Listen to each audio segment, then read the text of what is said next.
Hola hermanos, ¿cómo andan? Bueno, acá estamos con el doctor Martín Rocha. Hola Martín, ¿cómo te va? Encantado, Lucas, de estar con vosotros y de poder hablar sobre el personalismo y, bueno, intentar aproximarnos a ciertas ideas, ciertos autores, ¿no es cierto?, que vamos a plantear, sobre todo uno en particular, que tienen relación con esta filosofía. Excelente. Bien, el doctor Martín Rocha se licenció en la Escuela de Derecho en la Pontificia Universidad Católica de Chile. Obtuvo el diploma de estudios avanzados en la Universidad Autónoma de Madrid en 2004. En 2011 cursó el máster de Derecho Español en la Universidad de Valladolid. Después se doctoró en Derecho por la Universidad de Valladolid con la calificación, bueno, con laude, muy bien. Tiene tesis doctoral claves para entender las reformas de derecho de la familia español. Se doctoró en el programa de Humanidades, Lengua y Cultura por el rey Juan Carlos. Y actualmente, bueno, es muy largo el currículum, actualmente es profesor en la Universidad de Comillas, ¿no? Exacto, ¿Está bien? así ¿Me es. me falta algo más? Sí. Nada más, nada más. Y ahora estoy estudiando también yo filosofía, porque me doctoré en filosofía y en derecho, y ahora yo estoy estudiando filosofía en la UNED, ¿vale? Voy poco a poco porque siempre me ha encantado la filosofía. Sí, Bueno, soy jurista, me interesa la política, y a través también de la tesis que hice de Derecho Civil sobre la familia llegué al personalismo. buenísimo. Es un poco extraño porque el derecho me condujo al personalismo. Excelente, excelente. Bueno, hermanos, hoy vamos a hablar de un filósofo llamado Jacques Maritain. Jacques Maritain es un personalista del siglo XX, ¿no? Y vamos a preguntarle Sí. a Martín. Martín, contame un poquito de Maritain ya para empezar. ¿Cómo fue la vida de Maritain? A ver, él es considerado posiblemente el filósofo católico más importante del siglo XX, aunque, bueno, esto también requiere una cierta discusión, no todos están de acuerdo, ¿no? Hay que saber que Maritain, más que personalista, que así nosotros lo hemos estudiado, porque es verdad que él contribuye al movimiento Spirit, es mentor en cierta medida de Mounier, eh, mm, se le... voy a colocarme esto porque están haciendo obras en mi casa arriba, bueno, en el apartamento, entonces, ahora sí, perfecto. Lo que os decía, que si bien él puede ser considerado como un personalista atomista, yo diría que la mejor definición es que es un pensador neotomista, Maritain. Y es interesante porque de alguna otra manera su vida refleja diversos acontecimientos, devenires sobre la intelectualidad que se vivió en gran parte del siglo XX. Hay que pensar que Maritain, en su origen, su familia era protestante, era bastante liberal, él bebe de distintas fuentes, luego atraviesa una sequía espiritual, de hecho, su juventud y primera formación filosófica básicamente la vive como una persona atea, pero siempre en búsqueda de la verdad, ¿vale? Y aquí hay que acentuar un episodio, una situación que él vive, que lo marcará el resto de su vida, que es conocer a su mujer Raisa, que era una de familia hebrea rusa, que también, al igual que él, anhelaba el conocer la verdad. Y esto implica que forjen entre ambos una comunidad, no solamente de vida, sino que una comunidad intelectual. Y esto será importante porque de alguna otra manera en la vida militar siempre estará presente esa vida comunitaria, ¿vale? En el ámbito filosófico, luego tendrá unos círculos tomistas, ¿no es cierto? Y de hecho al final de su vida, él fue una parte, si no me equivoco, de esta, son los hermanitos de Jesús, si no me equivoco, de Charles de Foucault, si no me equivoco. O sea, él siempre aspira a esa vivencia comunitaria, ¿no? Y yo diría que Maritain tiene dos hitos importantes. El primero es esa renovación del tomismo a raíz de su conversión, ¿vale? Y en segundo lugar, que me parece fundamental, en la participación que tuvo en la Declaración de los Derechos Humanos. porque digamos que fue uno de los estandartes del catolicismo en la configuración de tal declaración, como intelectual y también como una persona que de alguna otra manera buscaba dar fundamento, pero un fundamento que fuera común, en este caso, para las diversas idiosincrasias, posiciones intelectuales que intervinieron en la elaboración de tal declaración. No sé si respondió un poco lo que Buenísimo. ¿Me podés consultabas. dar fecha de nacimiento y muerte que yo no me acuerdo? Buena, él nace, a ver, fecha exacta, mira, creo que es en la época, él nace en el siglo XIX, en la década de 1880 por ahí, y morirá, si no me equivoco, en los 70, creo que 73, ¿vale? En la época, o sea, vive bastante. Como decía, él nace en la provincia, bueno, en el ámbito territorial de La Garona, de hecho tiene un libro, uno de sus últimos libros, que es Un campesino en La Garona. Siempre se sintió un francés como muy comprometido con su tierra. De hecho, él va a coger el ejemplo también de Peggy, que es otro filósofo, pensador antecedente de Mounier y de Maritain, ¿no es cierto? También de personas como muy apegadas al campo, al suelo. Y tiene una formación bastante rica, plural, como os decía. Su familia es protestante, su madre está más vertida al ámbito religioso, pero también son muy liberales en lo político. Y eso implica que él, de alguna otra manera, bebe de varias fuentes, sobre todo yo diría del incipiente republicanismo francés del siglo XIX y también de esa mezcla que tuvo este pensamiento con el socialismo, que es lo que pasó también con Peggy. Son de esa familia política, básicamente. O sea, él vive casi, no llega a los 100 años, pero vive mucho tiempo, mucho tiempo. Y también eso denota una evolución que va a tener en su pensamiento.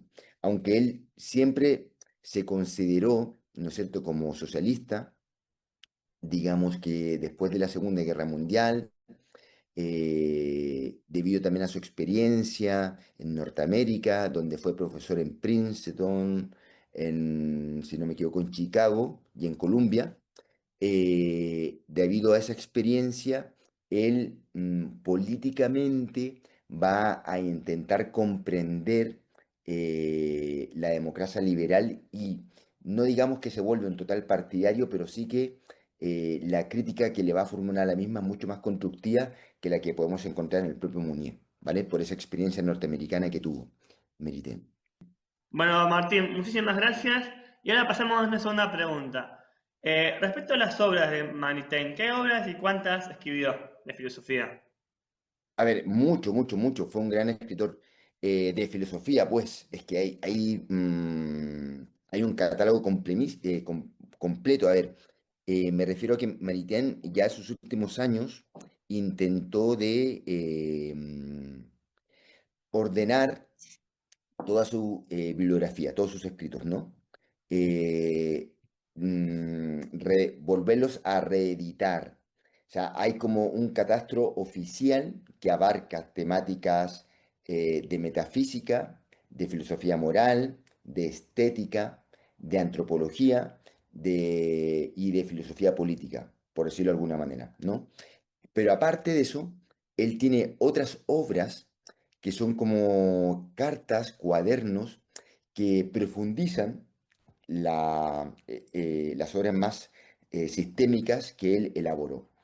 Yo creo que sin duda él tiene una obra que lo va a catapultar, que lo va a hacer más conocido, que es el humanismo integral, ¿vale? Que es una obra a medio camino entre sociológica y filosófica política que me parece fundamental para entender la evolución que Meritain tuvo. Y ya al final de su, bueno, no al final de su vida, pero ya en una etapa bastante madura, escribirá, como yo te decía, yo me dedico básicamente, o estoy más en vinculación a las historias e ideas políticas, escribirá una obra que posiblemente sea hoy en día el principal texto que tenemos en cuanto a filosofía política personalista, como es El hombre y el Estado, que recientemente se ha vuelto a editar por Ediciones Encuentro, y que me parece que es fundamental, ¿vale? Pero bueno, él tiene otros textos de, como te decía, de estética, tiene un texto muy interesante sobre el bien común y la política, la justicia política, sobre la democracia y la ley natural, etcétera, etcétera. Tiene libros también sobre historia de la filosofía, y aquí destacaría tres reformadores. eh, en fin, es un autor bastante variopinto, porque desde antes de su conversión, ¿vale? eh, Él siempre se percibió como llamado a encontrar la verdad, ¿vale? La verdad. Y justamente el edificio para esa búsqueda intelectual lo va a encontrar en él tú mismo. Genial. Voy a hacerte otra pregunta, pero me venía esto, que me hables un poco del hombre y el Estado. Esa obra de Pues Maritain. yo es una obra que siempre recomiendo. Bueno, tú fuiste alumno mío en personalismo comunitario. No os hice leer ese libro porque ya sería mucho, pero El hombre y el Estado surge de su experiencia norteamericana, en la cual él lo que hace, en fondo, es intentar también, al igual que hizo Mounier, de clarificar conceptos, sobre todo diferenciar el ámbito protagónico del pensamiento político que no es el Estado, sino que es la persona propiamente tal. Entonces, eh, lo que viene a hacer ese libro es hacer una lectura crítica de algunos conceptos de filosofía política, como por ejemplo la soberanía y al mismo tiempo el término de nación, ¿ok? Pero lo hace de manera sistémica. Y a lo que voy. Me parece que el punto fundamental de este texto es entender que el Estado no se puede confundir con la sociedad civil. Siempre el ser humano ha vivido junto con otros, o sea, ha formado parte de otras sociedades, pero de la manera de organizarse políticamente, desde la modernidad ha sido el Estado, pero no siempre nos hemos organizado como un Estado. Entonces, Maritain lo que hace es separar, distinguir lo que es la sociedad civil y lo que es el Estado. Al mismo tiempo, y esto es un segundo punto súper interesante, como decía antes, es clarificar la soberanía, que es un término que él define en base a la teología y que luego ha sido traspasado al ámbito político, ¿no?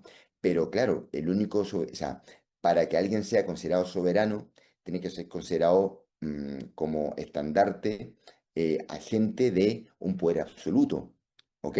Sin límites. Y para Maritain, claramente el único agente, el único ser que probablemente tiene ese poder absoluto es Dios, no un soberano a nivel político. Y de ahí deriva su crítica de que la soberanía ha sido seguramente desconfigurada y ha provocado también regímenes totalitarios al querer, de alguna otra manera, entender de que hay un poder político que puede ser ilimitado, ¿vale? Y que por consiguiente va a, en el fondo, va a ser entendido su importancia por sobre la que tiene la persona. No sé si me explico, que es lo que ha conllevado un poco los colectivismos que también Maritain vivió. Mm. Excelente, muy bien, muy bien. También me hablabas del libro Humanismo Integral. Sí, Yo no lo puedo leer, no tengo tampoco el libro, no lo conseguí. también ¿Qué habla? sí, ese también es de fácil, yo creo que no ha sido reeditado, yo tengo una edición que se dio en el 2000. Es una obra clásica porque en el fondo eh, se entiende que ese texto ayudó a configurar lo que luego se ha denominado la democracia cristiana. ¿Qué viene a decir, básicamente? O sea, que hay que rehacer lo que hemos entendido como el humanismo, ¿vale? El humanismo desde una perspectiva moderna.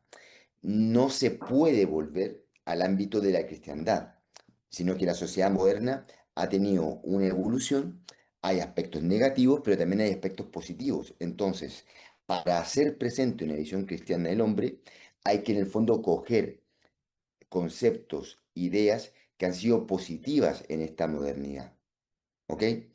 Y también eso va a estar vinculado con el hecho de, bueno, de entender que es la persona el cimiento fundamental para humanizar el ámbito estético, el ámbito político, el ámbito económico.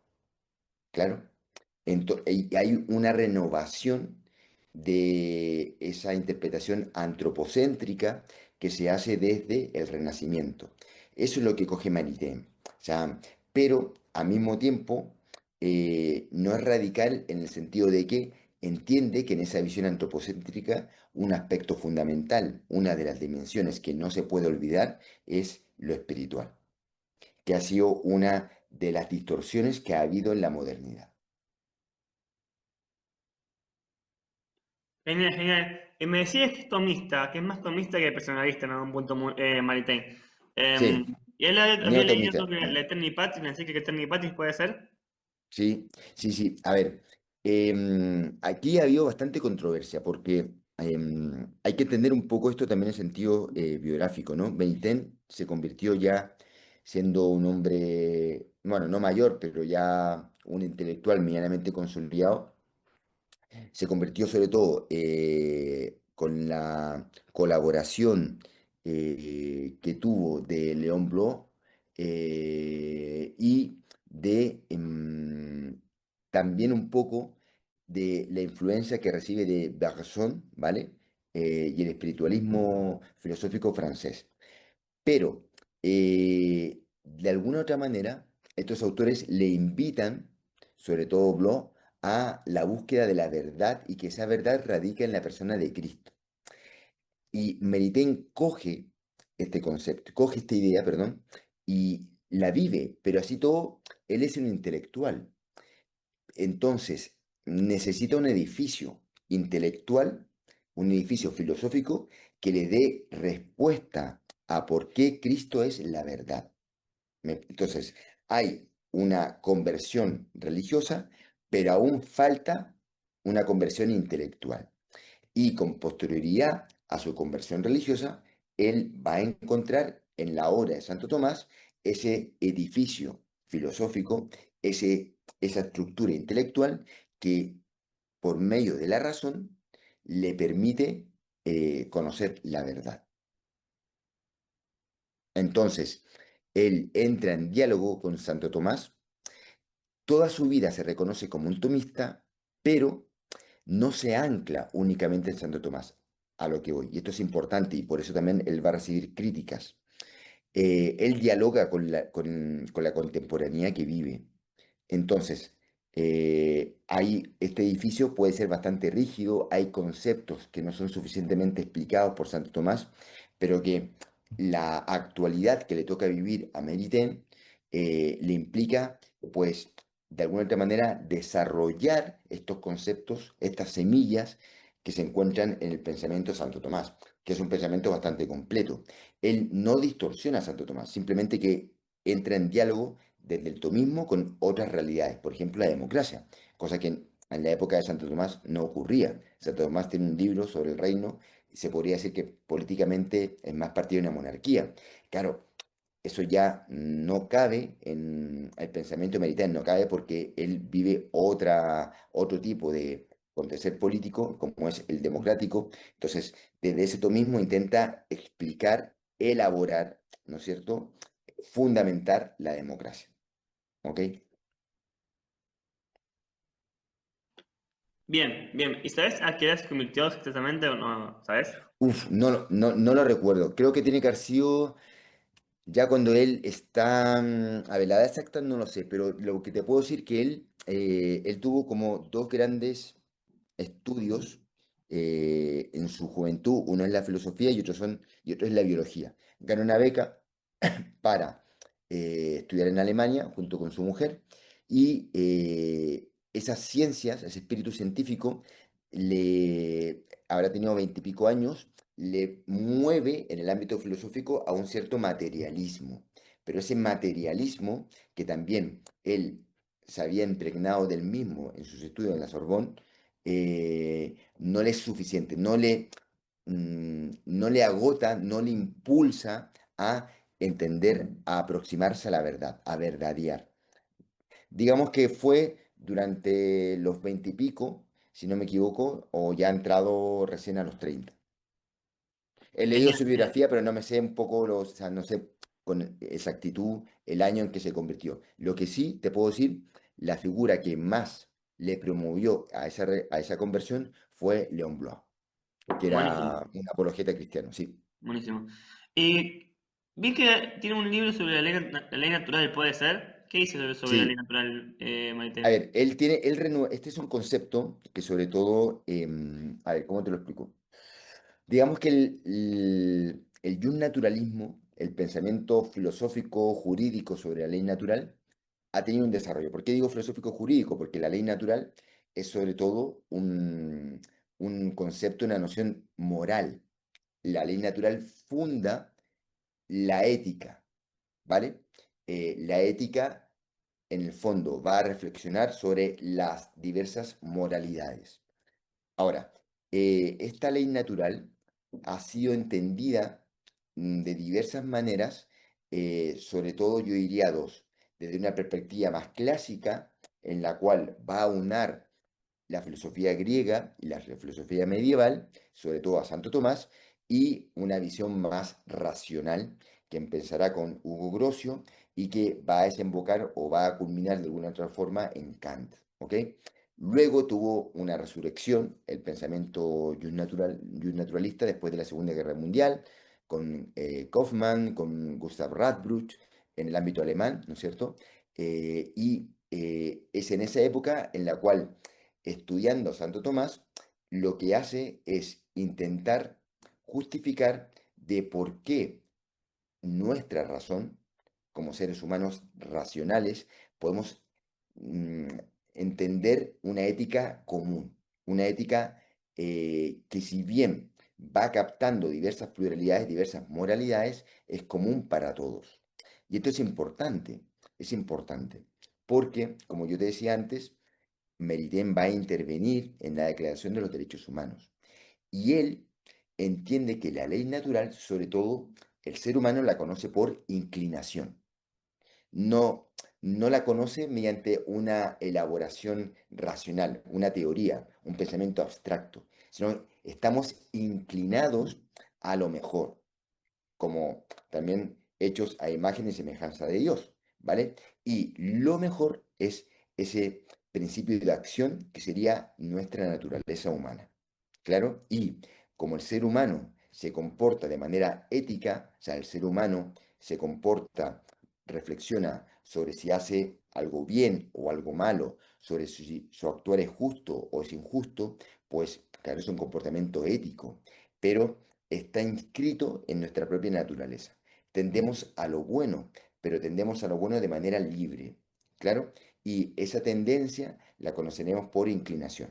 O sea, ontológicamente estamos de alguna otra manera configurados, estructurados hacia lo bueno, pero la interpretación de cómo nos comportamos hacia lo bueno puede ser errada. ¿Claro? ¿Me explico entonces?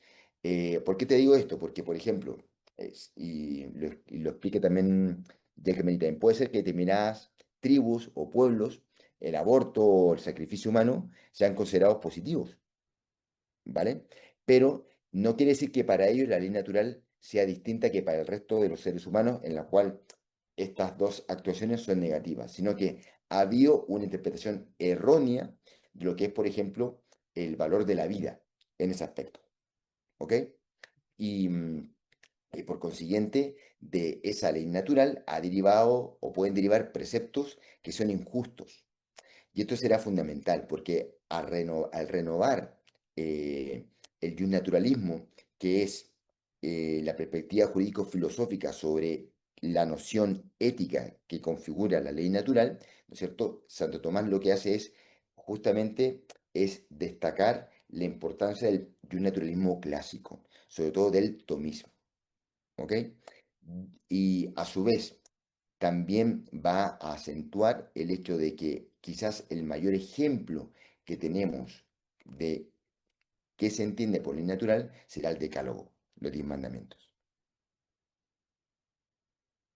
Genial, genial. Y él menciona los cuatro preceptos de la ley natural que nombra Tomás, este que en la Suma Teológica habla más de cuatro preceptos de la ley natural. No sé si él los menciona o no. Sí, a ver, más que mencionarlo, lo que él hace es distinguir entre primeros principios, segundos principios y, si no me equivoco, terceros principios, ¿vale? El principio básico sería haz el bien y evita el mal. Ah, sí, sí, Y sí. de ahí se van a configurar toda la estructura de otros principios que algunos, o sea, que tienen una connotación moral, pero que a medida de que van desarrollándose, van a configurarse jurídicamente y de esta ley natural, por consiguiente, va a descender, va a elaborarse lo que es el derecho natural, que sería este componente o esta estructura, este ámbito jurídico filosófico que tiene su inicio en el concepto moral de la ley natural. Genial.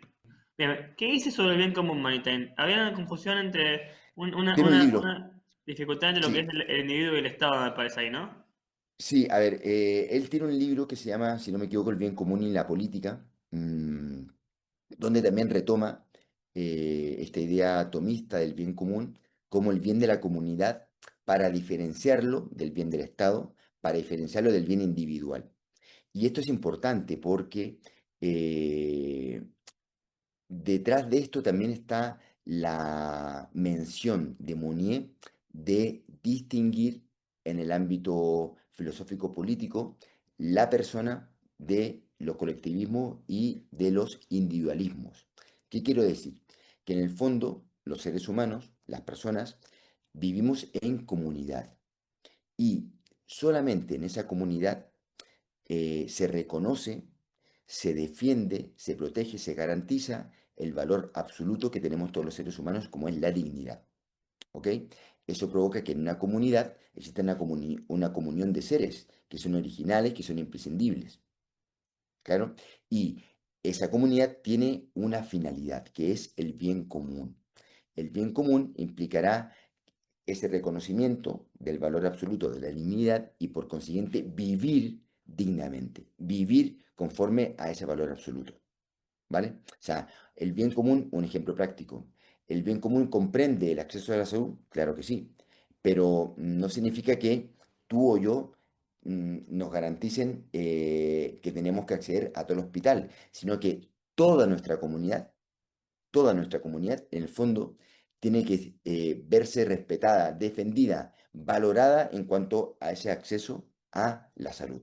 Es el bien de lo común y que, claro que estará vinculado con un proyecto de justicia, una sociedad justa, en el fondo es aquella que ha conseguido que sus distintos miembros vivan conforme a su condición de persona, ¿vale? Y esa vivencia es el bien común. Genial, genial. ¿Y Maritain tiene algún aporte dentro de lo que es el personalismo comunitario o él no se considera comunitario en sí? ¿Es tomista él o no? Sí, yo creo que él se considera atomista, sobre todo, ¿no? Eso es lo principal. Pero algunos, por ejemplo, el profesor Burgos lo define como un personalista atomista. Es verdad que él retoma una idea que no fue muy desarrollada por Santo Tomás, pero que está implícito en el pensamiento de Santo Tomás, que es la diferencia entre individuo y persona, ¿vale? Individuo en el ámbito más corporal, de necesidades biológicas, y la persona en el ámbito más espiritual. Pero todo ser humano es tanto individuo como persona. Entonces, eso es importante porque el bien común implica dar respuesta a esos requerimientos que tiene tanto nuestro ámbito individual como en nuestro ámbito personal. ¿Me explico? Entonces, habrán derechos humanos que se focalizan más en esas necesidades físicas y otros que tengan relación más con nuestros anhelos espirituales, intelectuales, etcétera. Sería como una especie de dualismo, puede ser, que haya un dualismo presente No, en Maritain. no, no. Se le criticó también por ese posible dualismo, pero no, porque están integrados. O sea, no es que yo como Martín sea individuo cuando estoy comiendo y persona cuando estoy rezando, o cuando estoy leyendo, estudiando, no. O sea, soy el mismo Martín. En mi persona están integrados esas dos dimensiones, lo individual y lo personal. Y también es verdad que él eh, mm, hace una crítica a la sociedad individualista y a la sociedad colectiva, tal cual hizo Mounier. Y él entiende de que hay una tercera visión, que es la personalista. Y esa visión personalista no se confunde con la búsqueda de los bienes individuales, como será una sociedad individualista, mm, más, mm, no me gusta emplear el término liberal porque también hay un liberalismo social, para que no se confunda, ¿no? Pero una sociedad individualista en el fondo de entender que los bienes individuales son los que imperan. Una sociedad colectivista es en la cual solamente impera el bien de la sociedad, por sobre el bien singular, el bien personal. Y el concepto de bien común engloba tanto el bien individual como el bien social. Y ese entendimiento, esa manera de entender ese bien común, para Maritain lo ofrece la visión personalista. Y él dice que claramente apuesta por esa visión personalista. Por consiguiente, bajo esta perspectiva, sí que Maritain es un personalista. Es un personalista, digamos, sobre todo en el ámbito sociológico y político. Genial. Y un poco para terminar, ¿qué influencia tiene Maritain en Burgos?